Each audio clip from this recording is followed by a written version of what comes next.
I've got two items this week that listeners have asked me to address or to update them on.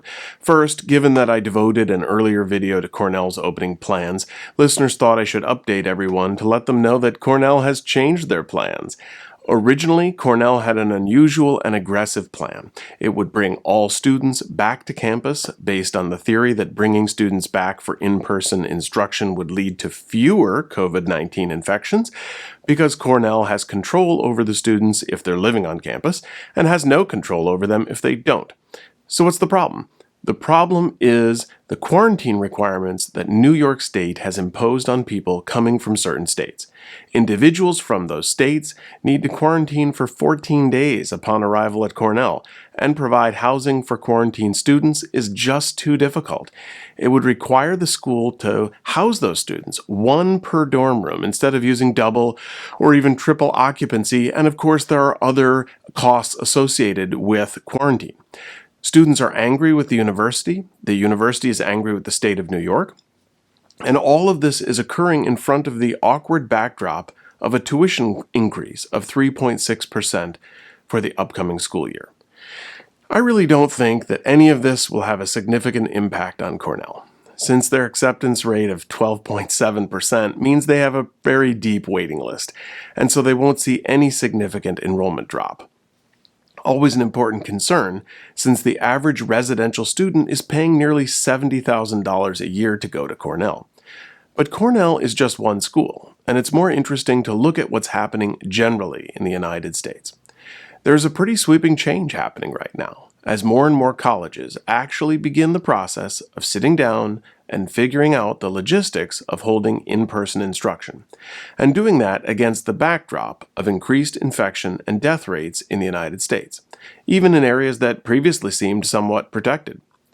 Now here's the info I gave you on June 13th. We have here the list of colleges' plans for reopening in the fall, once again from the Chronicle, and you can see, for example, that this was last updated at 5:20 p.m. on June 12th, which was just yesterday, and you'll see this graph. I've actually shown it before, although the proportions here have changed a bit since I last showed it, but basically it shows the different kinds of approaches, what percentage of schools are taking different approaches in the fall, and then 7 weeks later, the percent planning for in-person instruction has dropped from the 66% to this.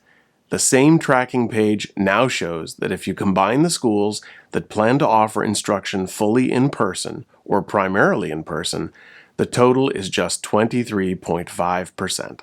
And those numbers continue to drop. Major universities like American University, Georgetown University, and George Washington University have all announced that the fall semesters will begin online exclusively. Most noteworthy is the University of North Carolina, whose employees are readying a class action lawsuit asking for an injunction to postpone the resumption of in-person classes at the system's 16 campuses until the university can guarantee employee safety.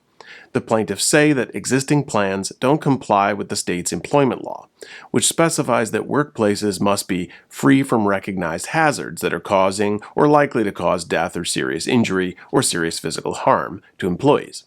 They point to, among other things, a comprehensive survey by the New York Times of almost 1,000 institutions that ties more than 6,300 cases of coronavirus to 270 colleges in the United States. And the report authors describe that as being almost certainly an undercount. Groups of employees at other schools are also considering legal action, but I won't discuss those until they've made their own announcements. So things look a lot different now than they did 7 weeks ago, and I think it's safe to say they will look a lot different between now and over the next few weeks until semester begins. One thing that is slightly dragging out the decision-making process for some schools was their earlier decisions to delay the start of the semester. Originally, the purpose behind those delays was to allow the school more time to prepare for in-person instruction. But the delay is now having a completely different effect.